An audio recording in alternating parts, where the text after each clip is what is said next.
भैया राम राम नमस्कार। हमें तो चिंते हुई नाम है हमारा सचिन चौधरी।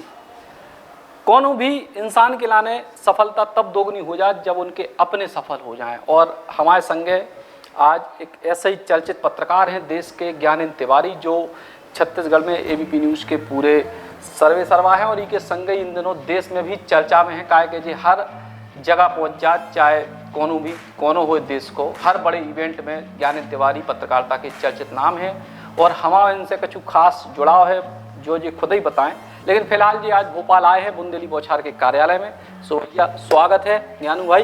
देखिए, बुंदेली बौछार के दर्शकों को मेरा बहुत बहुत नमस्कार, और जिन्होंने मुझे माइक पकड़ाया है अपने संस्कार के नाते इनको चरण स्पर्श, क्योंकि मैंने शुरुआत इनसे ही की थी और अभी तय नहीं हो पा रहा है कि ये मेरा इंटरव्यू करेंगे या तो मैं इनका इंटरव्यू करूंगा, क्योंकि इनकी एक दुनिया है और इनकी दुनिया उजड़ते बसते मैंने देखा है और मैं इस बात का गवाह रहा हूँ। गवाही भी दूंगा और आपको कई रोचक किस्से बताऊंगा। तय अंदर कर लेंगे कि कौन किसका इंटरव्यू कर रहा है। तो आइए इनकी दुनिया में लेकर चलते हैं बुंदेली बौछार के शानदार भोपाल के कार्यालय में। ये है आपका कार्यालय और इस कार्यालय में आकर मुझे इतनी खुशी हो रही है। थोड़ी देर मैं बोलूंगा सर, उसके बाद आप बोलेंगे। इसलिए खुशी हो रही है क्योंकि एक छोटा सा कमरा था और एक छोटा सा चैनल था।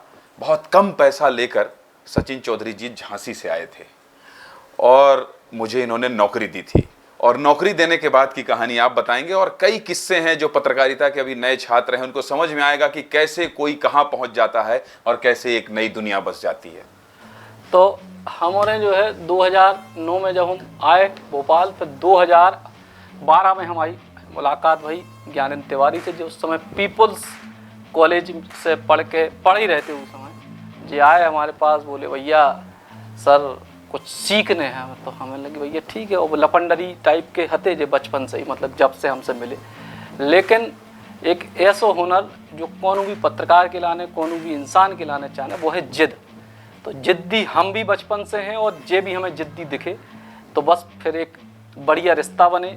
गुरु चेला को भी कह सकत, भाई भाई को भी कह सकत, छोटे भाई बड़े भाई को भी कह सकत। और वो जो सम्मान या जो प्यार है वो जो आज भोपाल से छत्तीसगढ़ पहुँचे, पूरे देश में पहुँचे, हम भी कहूँ से कहूँ पहुँचे। लेकिन प्रेम की कोनो सीमा नहीं हो, प्रेम की कोनो बाउंड्री नहीं हो, तो जीवन भर बने रहे। 10 साल से बरकरार है, निस्वार्थ बरकरार है।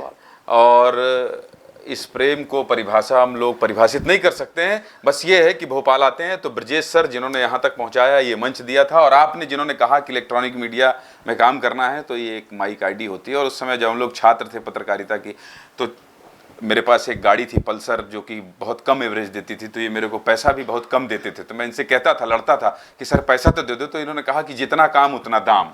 वो थे सचिन चौधरी जी। चलिए आइए दिखाता हूं मैं। ये देखिए, ये बुंदेली बौछार का कार्यालय अभी नया नया बना है और यहाँ काम लोग कर रहे हैं, काम शुरू हो गया है। ये आप यहाँ आएंगे तो आपको यहाँ बैठक व्यवस्था मिलेगी। ये सुंदर इन्होंने किताबों को कम सजाया है, क्योंकि ये हमेशा से कहते रहे हैं कि दुनिया को पढ़ो, समाज को पढ़ो, ट्रेन को पढ़ो, कस्बों को पढ़ो और लोगों को पढ़ो। उससे पढ़ने के बाद जो निकलेगा वही किताब बनता है। तो खैर आगे चलते हैं। यहाँ पर ये लोग हैं जो लोग काम कर रहे हैं। ये देखिए, मुझे देखकर इसलिए खुशी हो रही है क्योंकि हम लोग एक छोटे से कमरे से शुरुआत किए थे, मैं और सचिन सर। ये स्टूडियो है जहां ये बैठकर कहते हैं कि राम राम मुझे तो भैया राम राम हमें तो चिंते हुई हो। तो चलिए आइए स्टूडियो में बैठ के बात करते हैं। तो भैया राम राम नमस्कार, हमें तो चिंते हुई हो। नाम है हमारा सचिन चौधरी और जे जो हमारे सामने है इनको हमसे ज़्यादा चिन्हत हुई हो। कहा कि जे टीवी वाले पत्रकार हैं भैया, हम तो अब डिजिटल वाले बचे हैं। लेकिन कई जात के गुरु गुड़ रह गए, चेला शक्कर होगा, और चेला के शक्कर होवे की जो खुशी है वह गुरु से ज़्यादा को नहीं महसूस हो सकता। कहा कि पूरी दुनिया में केवल 3 लोग हैं जो आपकी तरक्की पे खुश हो, एक आपकी माँ, एक आपके पिता और एक आपको गुरु। तो ज्ञानू भाई तुम तो एकदम सीरियस हो गए साला। अकेले होली में जो है फागे आई थी तुम्हारी बढ़िया, एकदम जो सीरियस कहाँ से होगा? तुम तो फुल बकैत, फुल बकलोल आदमी से जो सीरियस बार बार भी सफ़ेद हो गए तना। देखिए, मैं सीरियस बिल्कुल नहीं हूँ, और मुझसे जुड़े लोग जो लोग हैं या तो कहते हैं कभी कभी कि सर इसको कैसे किया जाए, या ज्ञानेंद्र भाई इसको कैसे किया जाए। जैसे आप ही कह रहे हैं कि तुम सीरियस हो गए। सीरियस नहीं हुए हैं। और सीरियस क्यों होना सचिन सर? क्योंकि देखिए, जिस दिन नवाजुद्दीन सिद्दीकी स्क्रीन में सुपरहिट होने लगे, राजकुमार राव होने लगे, पंकज त्रिपाठी होने लगे, तो आप उस दिन पत्रकार हो या फिर आप हो या हम हो या कोई भी हो जो किसी को कुछ परोस रहा है, उसको ये समझ जाना चाहिए कि हमको बहुत रॉ पेश करना है, जो है वही पेश करना है। तो सीरियस नहीं हूँ। अभी आपने देखा होगा कार में सरकार अवसर दिया, मेरे चैनल ने, एबीपी न्यूज़ ने मुझे यहाँ तक पहुँचाया है, बहुत मौके दिए हैं। ब्रजेश सर ने शुरुआत कराई थी और ब्रजेश राजपूत जी का शुरू से जब मैं छत्तीसगढ़ में शुरुआत की थी मैंने, तब नक्सल प्रभावित राज्य और उसकी रिपोर्टिंग, और ब्रजेश सर का लगातार ये कहना कि अपना ख्याल रखना, रात को जोखिम मत लेना, इस तरह की कई बात। और फिर धीरे धीरे मुझे समझ में आने लगा और मैं भी देखने लगा, जब सिनेमा को मैं भी देखने लगा, कई सारे टेलीविज़न चैनल के रिपोर्टरों को। अभिषेक उपाध्याय मेरे बहुत अच्छे मित्र हैं TV9 के, तो उनसे मैंने गमछा लगाना सीखा कि यार ज्ञानेंद्र क्या पोशाक होता है, जैसे आप जैकेट पहने हैं तो हमने पूरा कार में सरकार कभी सूट कभी जैकेट कभी ऐसे ही निपटा दिया। तो सीरियस नहीं है, दिखाना पड़ता है, कई बार दर्शक को दिखाना पड़ता है कि नहीं हम बहुत गंभीर हैं। क्योंकि जब देखिए नक्सल अटैक होता है और जवानों की शहादत होती है तो वहाँ गंभीरता दिखानी पड़ती है, और आत्मा जब झकझोर जाती है तो वहाँ पर आप बकलोल नहीं हो पाते हो। लेकिन कार में सरकार बकलोली थी और उस बकलोली को लोगों ने पसंद किया। तो सीरियसनेस नहीं है, जो आपने सिखाया था उसी दिशा में बढ़ रहा हूँ। मतलब जैसे फिल्म, मतलब एक पत्रकार पहले जैसे कही जाता ना कि पत्रकार पहले अपनी आत्मा से बोलत, तो अब आत्मा तो है ही है, लेकिन दर्शक के हिसाब से भी, जैसे कलाकार जैसे अपने आप को बदलत, कहूँ रोए कहूँ हंसे, तो थोड़ा बहुत वो परिवर्तन भी अब पत्रकारिता में आओ है। लेकिन जी तरीके से छत्तीसगढ़ में तुम पहुँचे, फिर छत्तीसगढ़ से अचानक अब राष्ट्रीय स्तर पे मौका मिल रहा है, तो का बदलाव अपने आप में देखो तो खास तौर से वो तब जब बहुत सारे लोगों को जो मानव है, हमारा भी अपना मानव है कि राष्ट्रीय स्तर पे अगर आपको कोई भी पत्रकारिता के क्षेत्र में सफल होना है तो आपके पास कोई एक फील्ड को बहुत विशेषज्ञता होनी चाहिए। तुम्हारे पास तो कोई ऐसी विशेषज्ञता हती नहीं। तुम्हारे पास जो सबसे बड़ी विशेषज्ञता है वह है जुनून और मेहनत, कि तुम 18 घंटा कार में सफ़र कर ले, आदमी को 1.5 घंटे में उल्टी आने लगत है ना, लगातार 4 दिन सफ़र कर रहे, लद्दाख तक कार से चले जाओ। तो जी मेहनत के अलावा और ऐसी कौन सी चीज़ें जो तुम्हें लगत कि तुम जी के आधार पर राष्ट्रीय स्तर पर जो तुम्हारी पहचान बन रही है, बन गई है, उनमें सफल हो गए? देखिए, एक तो सबसे बड़ा क्रेडिट प्रबंधन का है सचिन सर, क्योंकि मैं छत्तीसगढ़ जैसा राज्य जहां पे आप जानते हैं कि राष्ट्रीय चैनलों में खबरों को बहुत प्रमुखता से नहीं दिखाई जाती, मैं एबीपी न्यूज़ को सैल्यूट करूंगा कि एबीपी न्यूज़ ने इतने मौके दिए। घंटी बजाओ एक हमारा प्रोग्राम आता है, अभी भी आता है, और उसमें इतनी खबरें, लोग कहते हैं कि भूत प्रेत वाला भी दौर था ये। हम लोगों ने जो कहते हैं ना जन सरोकार, जनता से जुड़ी हुई खबरें, हमने उसी खबरों को दिखाया है और यही खबरें माध्यम बनी। प्रेजेंटेशन का तरीका जो भी मानिए, प्रेजेंटेशन का तरीका मैंने वहाँ सुना। एक वाक्य मैं आपको बताता हूँ। दरअसल ये बातचीत इतनी लंबी हो जाएगी क्योंकि हम लोग जब कष्ट के दिनों में थे तो हम आपस में कई बार कैसे जीवन जीना है इस पर बात होती थी। जब इनके पास मैं नौकरी करने आया तो ये मुझसे बोले, मुझे लिखने का बिल्कुल शौक नहीं था और आज भी मैं बहुत लिखने पढ़ने वाला पत्रकार नहीं हूँ। तो मैं जब आता था फीड दे देता था और खड़ा हो जाता था इनके बगल में, सर ये खबर है, ये लिखते थे। फिर ये अंतिम में बोलते थे, तुम कुछ नहीं कर सकते हो, तुम पत्रकारिता तो बिल्कुल नहीं कर सकते हो और दुकान खोल लो, यहाँ से चले जाओ, वो तो मैं हूँ जो तुमको काम दे दिया हूँ, नहीं तो काम नहीं कर सकते हो। एक दिन इन्होंने कहा कि मुर्गी के बीट से बिजली बनती है, जाइए और खबर बना के आइए। मैं 2 व्हीलर में 25 किलोमीटर, कौन सा एरिया, ईटखेड़ी इलाका, वहाँ मैं गया और मुर्गी के बीट को फोकस करके विजुअल बनवाया मैंने। बिजली जिससे बनती थी उस यंत्र का विजुअल बनवाया, कैमरामैन से सब कुछ किया और आया और बहुत ताव से बोला। मैंने कहा सर ये शानदार खबर है, मैंने वॉक थ्रू किया है और मैं, देखिए आप स्क्रीन में बहुत शानदार। इन्होंने देखा, पूरी फीड देखी, फिर मेरे तरफ देखा, बोले मुर्गी कहाँ है? मैंने कहा मुर्गी कहाँ है मतलब सर? बोले बिजली किससे बन रही है? मैंने कहा मुर्गी के बीट से। तो बोले मुर्गी कहाँ है? तो मैंने कहा सर बीट है, मुर्गी की पोट्टी बीट है, और जिससे बिजली बन रही है वो बिजली है, बिजली जल रही है, बल्ब है, वो यंत्र है। अबे बुड़बक, मुर्गी कहाँ है? मुर्गी, मेन मसाला तो मुर्गी है, मुर्गी कहाँ है? मैंने कहा सर मुर्गी तो नहीं है, वापस जाओ 25 किलोमीटर, मुर्गी के विजुअल बना के। तो देखिए जो सीखने की बात होती है ना, आपका प्रशिक्षण कैसे हुआ है, मेरी ट्रेनिंग कैसे हुई है, इनसे मैं आज भी 10-12 साल हो गए कई बड़ी खबरों की हेडिंग में। आज की बात बता रहा हूं, कार में सरकार जब मैं शूट कर रहा था तो मैं इनसे ओपनिंग पूछता था कि सर इसको कैसे ओपन किया जाए। अभी आपको हाल में याद होगा, मैंने एक नींबू की स्टोरी की है। मैंने कहा सर वो नींबू की स्टोरी करनी है, क्या किया जाए? बोले तुम्हारे घर में आता है तो तुम, कोई आता है तो क्या पूछते हो? चाय पूछते हैं, कॉफी पूछते हैं। तो बस शुरू कर दो कि अब चाय कॉफी मत पूछो, चाय कॉफी ही पूछना, नींबू मत पूछना, क्योंकि लोग कहते हैं ना कि चाय और कॉफी नहीं तो नींबू पानी पी लीजिए, सबसे हल्के में। तो इनका जो वो एक लाइन में कह देना कि ये यही संसार है, वही प्रशिक्षण काम आ रहा है सर। और लोग सुन रहे हैं, दौर है, अभी पसंद कर रहे हैं। बस यही है, मुझे लगता है मेरे कोई खास टैलेंट नहीं है। खास टैलेंट यही है, जो देखता हूं वही बोलता हूं, अपनी भाषा में बोलता हूं। अंग्रेजी नहीं आती है तो नहीं बोलता हूं, कि पता है कि अंग्रेजी के वर्ड बोलूंगा तो गलत हो जाएगा। Is that much, how more many से ज्यादा नहीं पता है। अंग्रेजी तो जो है इन्हें नहीं आता, शाम के भले ही आ जाता कहूँ कहूँ लेकिन दिन में तो कम से कम इन्हें अंग्रेजी नहीं आता। यही सब चीज़ें हैं। और एक चीज़ और जानूँ कि जिस तरीके से अपन संघर्ष के दौर में रहे, कि एक गांव से निकले, गांव से फिर इतने आए बिना कोई गॉडफादर के, अपन को सपोर्ट मिले ही में कोई वो नहीं, लेकिन हम जिस दिन पत्रकारिता की विधा में उतरे तब हम आए, आपके कोई रिश्तेदार पत्रकार में दूर दूर तक 7 पुस्तकों में कहूँ नहीं हुए। उस दौर में आज जब पहुंचे तो अब आगे का अच्छे दिन आ गए हैं, अच्छे दिन चल रहे हैं और अच्छे दिन चलते रहें, यही कामना है। और अभी भी कोशिश है मेरे प्रबंधन को, तमाम उन लोगों को बहुत धन्यवाद कि मैं 10 दिन ही घर में रह सकता हूँ। 10 दिन के बाद मुझे लगता है कोई बड़ी खबर अगर स्क्रीन में दिखती है तो मुझे लगता अच्छा है। एक चीज़ बताओ, अच्छी जाए, बाकी तो छोड़ दो, तुम 10 दिन घर में रह, 2 बाल बच्चे, पत्नी, घर की लड़ाई कैसे निपटा? क्या होता नहीं है बिल्कुल? जब हमारी बहू समझदार है जो तो पता है, मैं आप तो आए हैं घर पे, आपने आशीर्वाद दिया। तब तो जो तो पता है, लेकिन एक तो तुम जैसे आदमी को झेलो, ऊपर से तुम्हारी बकैती झेलो, ऊपर से जो संघर्ष के छोटे छोटे बच्चों के संगे लंबे समय जो अपन सफर करत टूर करत, तो वो प्रबंधन को, घर को प्रबंधन कैसे चलत?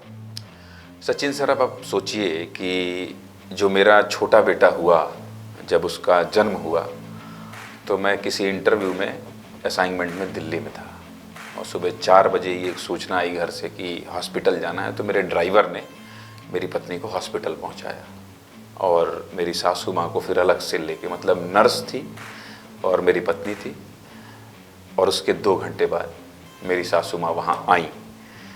मेरी पत्नी, जब मैं दैनिक भास्कर में था तो हम लोगों का प्रेम हो गया था।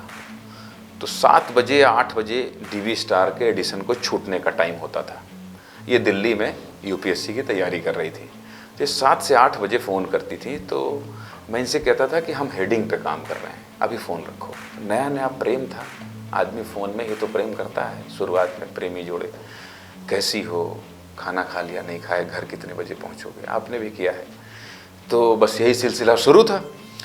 तो मैं फ़ोन काट देता था।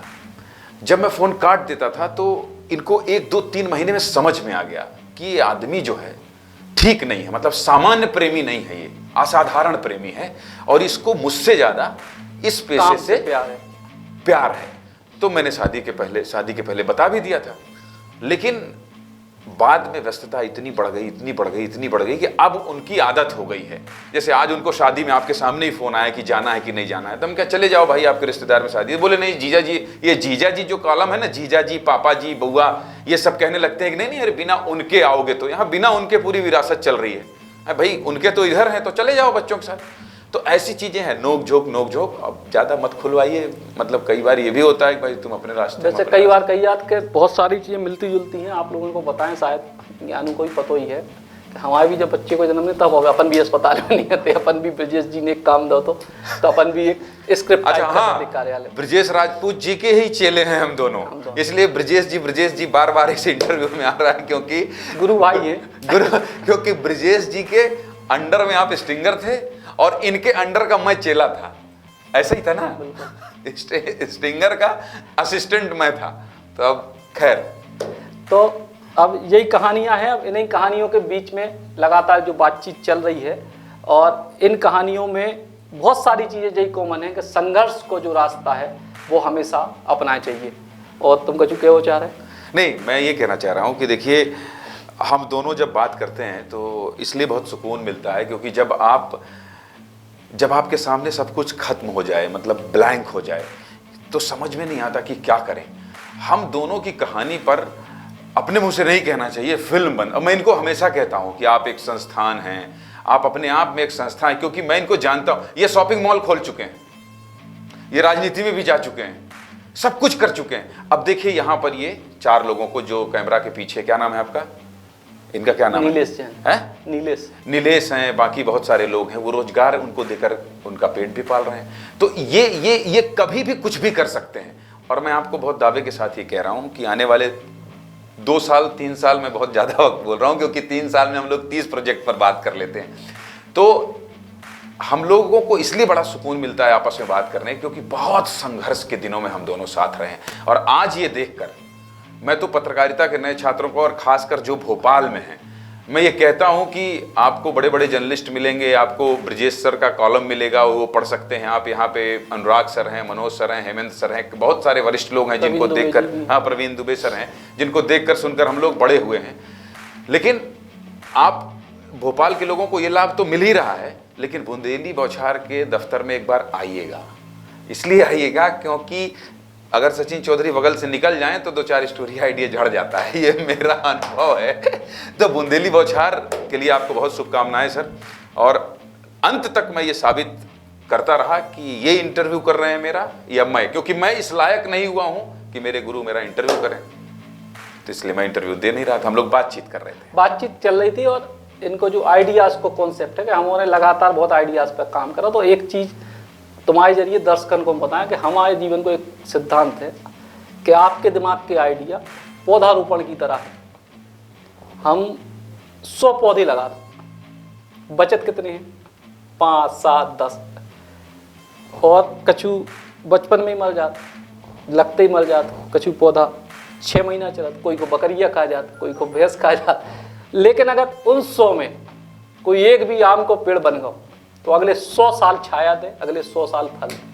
क्या बात है। तो इसलिए आइडियाज कोई भी दिमाग में आए तो उनको तत्काल रोपो, उनको खाद पानी दो, और उनमें से कोई भी एक आइडिया, क्या कोई भी जब आप बीज जमीन में डालो तो ये गारंटी नहीं है कि ये बीज फल देगा या नहीं देगा। तो आप वो बीज को रोपने के बाद अपने विचारों को, अपनी मेहनत को उनमें खाद पानी डालो, और 100 में से एक आइडिया भी अगर फल वृक्ष बन गो आम जैसो, तो अगले 100 साल ना केवल आपको, आपकी आने वाली 7 पीढ़ियों को फल दे। तो अपने आइडियाज पे रोको नहीं, अपने देसीपन को खत्म नहीं करो। चलिए आइए गद्दी दिखाते हैं। सिंहासन में बैठ रहे हैं इन दिनों बुंदेली बौछार के मुखिया। सिंहासन कहाँ है जरा आइए देखते हैं, क्योंकि बहुत तकलीफ और संघर्ष के बाद ये ठंडी हवा आती है, और फिर ठंडी हवा आने के बाद इस तरह का दफ्तर कार्यालय बनता। बैठिए। इतना ही छोटा कमरा रहा होगा हम लोग का जब हम लोग वहाँ बैठते थे। इससे भी छोटा था। इससे भी छोटा था। हाँ, मतलब कोई आए तो हम लोग कहते थे कि हाँ बाहर आइए, आ गए हैं आप, हम आ रहे हैं मिलने, क्योंकि तीसरे चौथे आदमी की गुंजाइश। पोहे की दुकान पे आनंद पोहे की दुकान में। लेकिन आज सुकून है, ईश्वर की कृपा है कि चलिए ठीक है, यहाँ बैठ रहे हैं। मेरी और सचिन सर की बातचीत का जो मकसद था वो ये था कि बहुत देसी अंदाज में, बहुत प्रैक्टिकल और बहुत आसान तरीके से आपको, अगर इस पेशे में हैं, जो नए आ रहे हैं, क्योंकि बहुत वरिष्ठ हैं जिनसे आप सीख रहे हैं, जिनसे आप समझ रहे हैं, जिनको देखकर आप आगे बढ़ रहे हैं, लेकिन हम लोग तो ऐसे ही हैं, कम पढ़ने लिखने वाले, कम किताबी ज्ञान रखने वाले, पर ठीक ठाक नौकरी कर लेने वाले। तो मकसद यही था कि आप अगर ठीक ठाक भी जानते हैं तो दुकान चल जाएगी। जो देख रहे हैं वही बोलिए, हम यहाँ मौजूद हैं वाले दौर से बाहर आ जाइए। राम राम भाइयों, और हमें तो चिंता हुई वाले दौर में आ जाइए सर। बस यही क्या वो है कि अपनी देसीपन को बरकरार रखो, इसके अलावा कुछ नहीं है। और भैया रहेगी तुम्हारी एक जल्दी खत्म कर दो। क्या? एक आध फाग। अच्छा। भैया भाग बहुत मशहूर हो गई भैया, जो छत्तीसगढ़ के मुख्यमंत्री के दरवाजे पे जाके ढोल बजाया है ना। नेताओं को बैंड तो सब बजाओ जी, उनको ना जाके ढोल बजाया है। तो फाग गा देते हैं, क्योंकि अब आपने कहा है पंडित वाला गाते हैं। हाँ। पंडित नहीं, साथ आपको भी देना पड़ेगा चाहे जिससे दें। हम तो बजा नहीं पाते। पंडित ज्ञानी छान पिए जल पानी, पंडित ज्ञानी छान पिए जल पानी, हाँ वह तलैया मगर तैरे वह मतैर रानी पंडित ज्ञानी छान पिए जल पानी। ओ सखी 16,000 सखी 16,000 बीच में कन्हैया अकेले, सखी 16,000 सखी 16,000 बीच में कन्हैया अकेले। तो भैया बस ऐसे ही देसीपन चलत रहे और जिंदगी के रंग चलत रहे और सब युवा बढ़िया काम करत रहे और जी को जिते कहूँ तनक मनक हमारी मार्गदर्शन की जरूरत पड़े, अगर हम लायक हुई हैं तो जरूर करें। सब कुछ करिए, जिंदगी में मौज की तलाश में रहिए, जहां मौज है वहीं सफलता है। नमस्कार। राम राम।